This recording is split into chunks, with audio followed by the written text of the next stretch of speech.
Since the 7th of October, Gaza has been suffering an inhumane retaliation.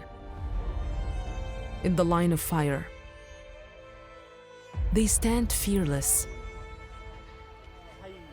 holding on to their microphones, reporting the truth, fighting away the pain, making the connection between us and those living in the blaze of war, putting humanity along professionalism, showing tremendous strength in the face of unimaginable cruelty.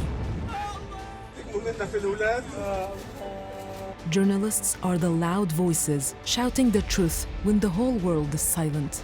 مجرد شعارات نرتديها فقط، هي لا تحمي أي صحفي على الإطلاق، على الإطلاق لا تحمينا هذه الدروع ولا هذه ما نرتديها فقط هي شعارات فقط.